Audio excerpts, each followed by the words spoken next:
Dei o tchan. Vai. Então tá, meu nome é Amanda, sou aluna da nona fase de fisioterapia e o artigo que eu escolhi discutir hoje foi sobre, o título é O efeito agudo da cicloergometria passiva sobre o sistema cardiovascular e a mecânica respiratória de pacientes críticos. Ele é um estudo controlado e randomizado. As coletas, né, foram realizadas lá em Recife, em 2 hospitais diferentes, né? E aqui embaixo, no caso, tem os autores dele, né? Que são Larissa, Thalita, Fabiane, Luana, Célia e Eduardo.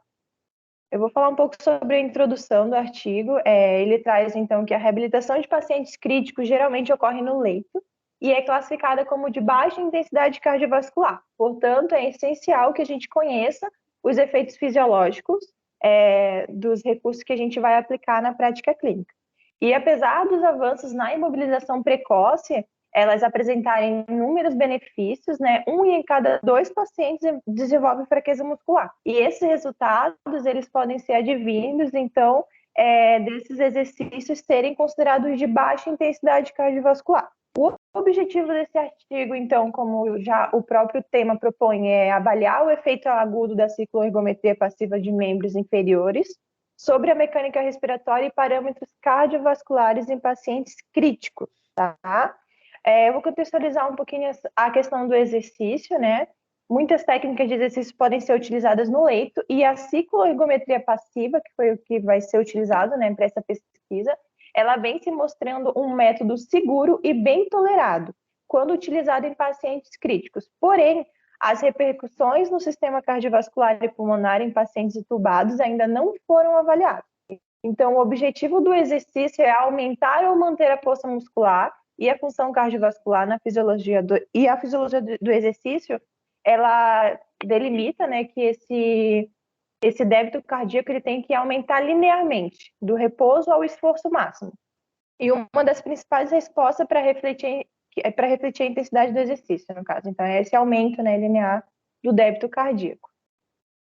Os critérios de inclusão para essa pesquisa foram, então, criados 2 grupos, o de controle e o grupo que vai receber a intervenção. São pessoas acima de 21 anos, entubados por pelo menos 24 horas, com a escala de RAS avaliada entre -3 e -5, com boa reserva cardíaca, com uma variabilidade menor que 20% na frequência cardíaca de repouso. Eu não vou citar todos, mas ali tem os parâmetros de maneira bem específica, né, que foram utilizados. Basicamente, são pacientes que estão fora de um risco exacerbado. E eles escolheram que os 2 grupos fossem bem, como eu posso dizer, fossem grupos diferentes, mas bem homogêneos. Então, ali tem a escala, né, a tabela, desculpa, que traz as informações, mostrando, né, que entre os 2 grupos existia uma homogeneidade de características, tanto da questão da frequência cardíaca, peso, altura, IMC e outras informações. O método desse artigo, então, foi realizado um ensaio clínico, randomizado e controlado, em 2 unidades de terapia intensiva da cidade de Recife, entre agosto de 2016 e maio de 2017. Como eu já citei, então, foi dividido em 2 grupos, um de 16 pacientes e um outro com 14. O de 16 foi o que recebeu a intervenção.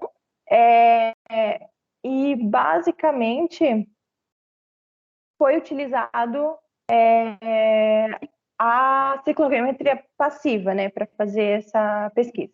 Foi monitorado, então, os parâmetros deles antes do exercício, que foi aplicado durante 20 minutos, imediatamente após a intervenção, 10 e 30 minutos depois do uso do cicloergômetro, para obter as informações. E foi utilizada uma fórmula específica para homens e mulheres. O resultado adquirido pela fórmula acima foi multiplicado por 6 ml por quilo e, em seguida, uma pausa no final da inspiração foi realizada por aproximadamente 2 a 3 segundos para obter a pressão platô e calcular a complacência estática do sistema respiratório através, né, da fórmula abaixo, tá? E a resistência do sistema respiratório através do cálculo. O grupo controle também teve o mesmo monitoramento, só que sem a intervenção. Os resultados, então, trouxe que não houve grandes alterações nem na pressão sistólica nem na diastólica, né, após o exercício. E que o presente estudo, então, mostrou que o exercício passivo realizado no leito foi de baixa intensidade e induziu um baixo nível de trabalho muscular, insuficiente para causar alterações significativas nos parâmetros cardiovasculares e na mecânica respiratória. Ele cita que houve um discreto aumento da resistência do sistema respiratório no grupo que participou do exercício, mas ele cita que isso pode ter sido causado pela movimentação da secreção nas vias aéreas. Então, essa diferença, né, que apareceu ali no nível de resistência não é algo assim que venha a ser significativo. E basicamente o que esse artigo concluiu, então, como eu já citei antes, é que, apesar de ter apresentado efeitos fisiológicos, são considerados muito discretos e dentro do normal, né? E o estresse cardiovascular causado pela cicloergometria passiva é muito pequeno. Portanto, não dá para ser considerado suficiente para causar alterações no nível estressóricos. Foi, então, visto através dessa pesquisa que, sim, é um método seguro para uma intervenção para pacientes críticos, mas que não é algo que, fisiologicamente falando, dá para se considerar que eu vou fazer um fortalecimento ou até, como eu posso dizer, tem influência sobre o sistema cardiovascular de maneira assim, muito absurda. É um procedimento seguro, sim, mas talvez a gente tenha que avaliar o que a gente está querendo, né, como efeito fisiológico. E não vai ser essa melhora de força ou até mesmo, né, influenciar na questão cardiovascular do paciente. E é isso.